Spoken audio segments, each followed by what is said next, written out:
Americans like to work hard and play hard, and a part of playing hard is doing outrageous things to production 4x4s. And once they've done that, they then create entirely new sports. Have a look at this.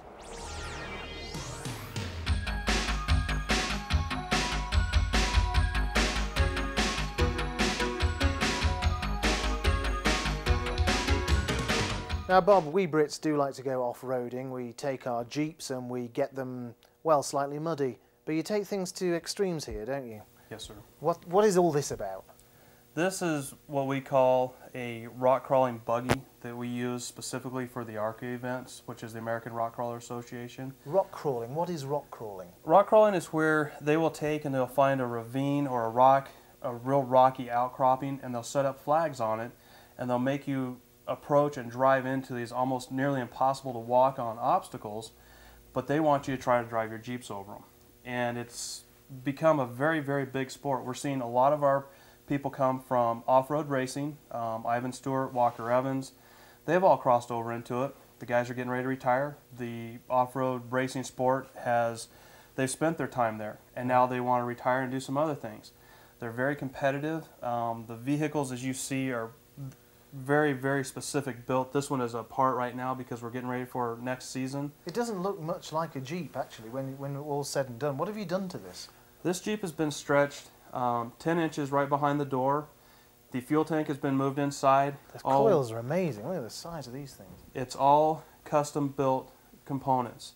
You don't drive them on the street a whole lot. You mainly put them on a trailer. You go to events. You compete with the best people in the nation at these events. It's limited to a very small number. I believe it's 50 or 60 entrants, and that's it. It runs 2 days, and it's a good time. What's happened to this vehicle? It's got a few knocks and bangs.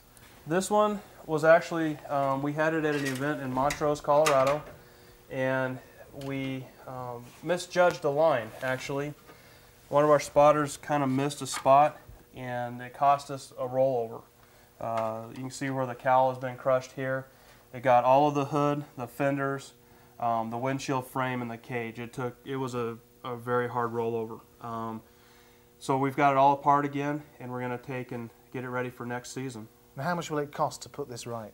This will be about $90,000 when we're done. $90,000? Yes, sir. So the idea then is to rock crawl, is not to roll them over, clearly. Exactly. What's the appeal? What's the difficulty angle of it? It's fun, and I mean, I don't drive a whole lot. I watch and I keep the rigs, a lot of the guys going, and I'll tell you what, it's just as fun to watch somebody else drive as it is to actually be behind the wheel of this, because it's an adrenaline rush is all it is. You're just like bungee jumping or anything else. When you come into an obstacle literally that has a 10 or 12 foot vertical wall with a hole in it, and you have to drive your Jeep up it, it becomes very exciting, and it's exciting for the people watching. They come, the last event that we had, there was 15,000 people on a Saturday event, and they come from all over the country, all the way. The guy that won it is from North Carolina, and he and his fans travel that distance to watch Chris drive, and he's very good at what he does. Well, now this is just one of the things you do with 4x4s. Yes, sir. You do all sorts of things to them, so let's go and have a look at one or two other things. You bet. Aha! Here's another one. This is our backup rig. This one is being redone for next season also. The rigs come apart every year to refurbish and make sure that everything's 100% before we start traveling with them. And it's powered by a Corvette engine, is it? V8? Yes, sir, it is. It's an LT1 Corvette motor.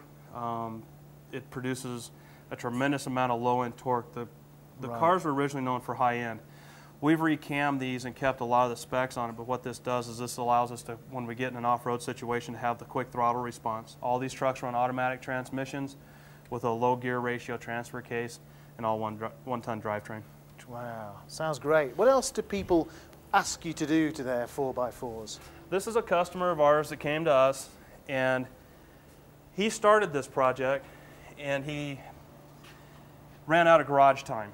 Basically, this started life as an 80 or 92 Jeep Wrangler. I apologize, I'm not sure which. But everything underneath here is completely custom. The only thing left factory on this Jeep is literally the body tub. It has a Ford 9-inch rear axle, custom coilover shocks, Dana 44 front axle, coilover shocks here with what's called a long travel arm kit. It's an extreme kit built by Warren Industries. This gentleman also has done a Corvette. Oh, look at the engine block. 350 Fantastic. in this one. He has spent a tremendous amount of time on the polish and the flash on this Jeep. Isn't that gorgeous? It's a very, very beautiful Jeep. There's a tremendous amount of time in these.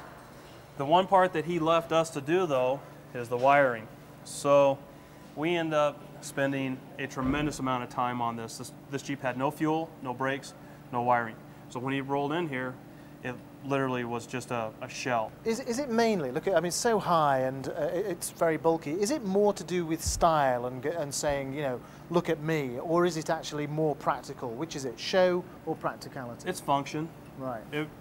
When you get to this point with a vehicle, this rig is a purpose-built, purely functional rig. He has spent a lot of time on his polish. He's done his research on the axles and things like that. The last thing you want to have happen when you go four-wheeling is to have broken axle U-joints or, you know, carrier problems or something like that fail. So he's done all his research and bought only the best. Okay. And it is a purpose-built rig.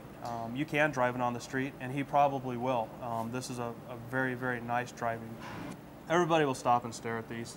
There's no doubt in anybody's mind. It's just like having a street rod, except what we do with ours is we put hubs on the front of them, and we keep them in kind of the same class. There's nothing cheap about building a four-wheel drive here anymore. Right. But they do. You will see a tremendous response of people waving that own Jeeps, people that stop and stare that wish they had Jeeps, that type of thing. And it's... So it's a hot rod with hubs? Yes, sir. Well, you're doing a fantastic job with it. It's absolutely outrageous. Thanks a lot, Bob. You're very welcome. All the best Thank to you. you.